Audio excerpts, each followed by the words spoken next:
the 100% pure ran in Ireland. We ran it pretty big through Britain and other parts of Europe. But when we ran our campaign, this is from the movie The Piano, which some of you may or may not have seen, but the more famous movies were The Lord of the Rings. And what we did is that we developed a 15-year tourist strategy in advance. So we knew that when we were going to put our adverts out in Europe, we were going to use the background for our most successful films. It was almost subliminal advertising, but it's been hugely successful. And it's meant also that the New Zealand tourism is much more independent than other countries. We've had to actively go out and cultivate in Japan, in Southeast Asia, in China, and the Middle East, because we haven't had the same kind of reliance that other countries have had. But what we're seeing globally is that there is a trend, and the trend across the world is that there are more protected areas. This graph here is about protected areas, natural protected areas.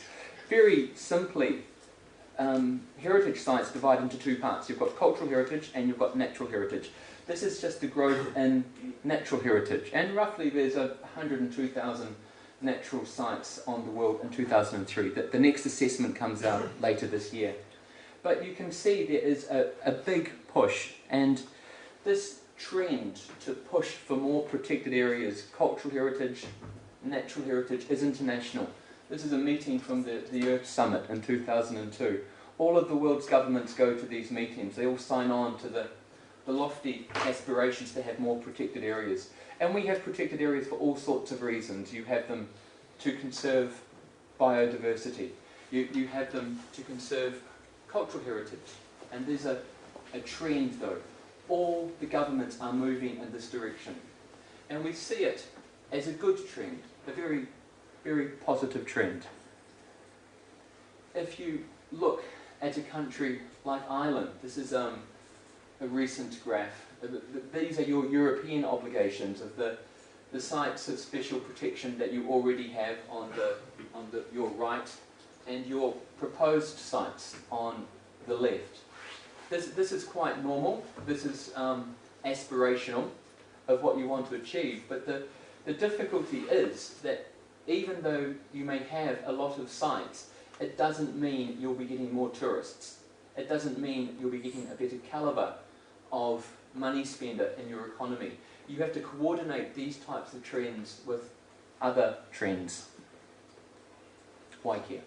Why do we care about this? Well, there's two reasons that are most obvious. Why are we concerned about heritage? Our natural heritage, our cultural heritage. Your first reason, obviously, is we should be concerned about future generations. That the heritage, my own personal philosophy, is the heritage that we all have, we only are guardians of. And the next generation will get that, and then the one after that. And we are only here for a very short time, but our lineage should go back many decades, if not many centuries. The skeptic will argue this is singing with the angels, but we need this type of approach. We need to sing with the angels sometimes. We need to take lofty aspirations for why we should protect our heritage. These are aspirations and these are goals beyond financial, beyond there's money involved in it. But let's be honest. The other reason we should be concerned about our heritage aside, and these are not in contradiction to each other, you can actually combine the two of them. This is also about money. This is also about finding a way that you can bring in economic resources into your country. It's a rather nasty picture, but it's a very true picture. By the way, I'm not going to speak for an hour. That's just not true. I flew for 32 hours to get here. It's not possible. I'm going to speak, if you're lucky, for about half an hour, and then I'll take questions afterwards, but I'll try to provoke a bit of controversy.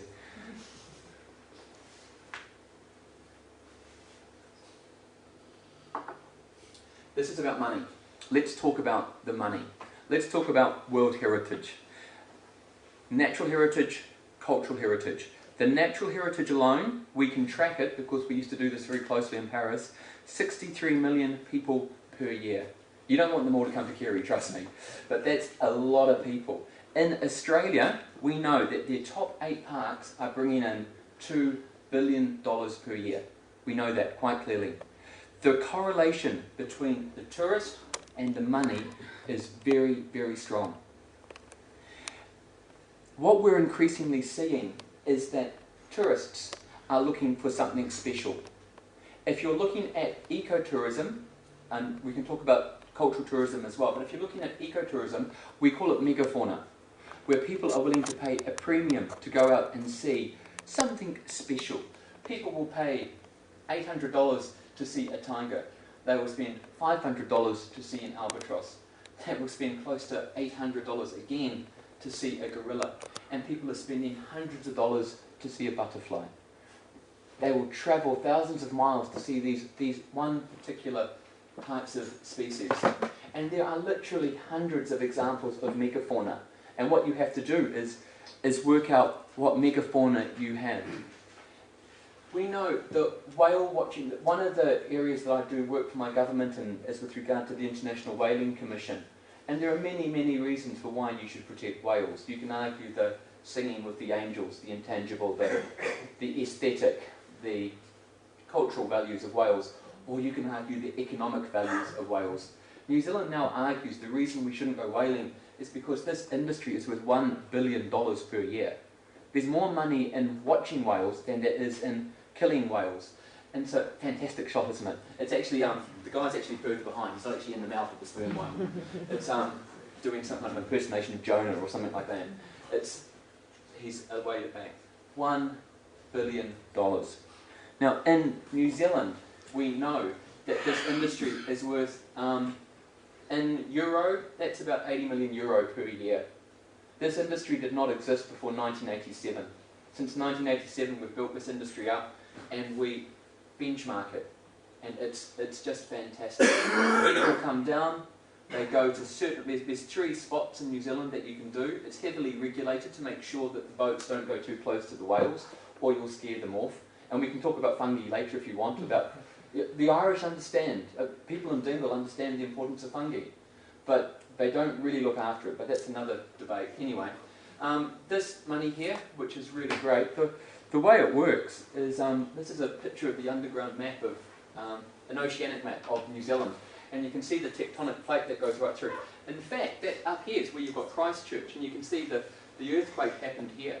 It was, the earthquake happened a couple of days ago before I left. And in terms of magnitude, it was the same magnitude as the one that broke Haiti.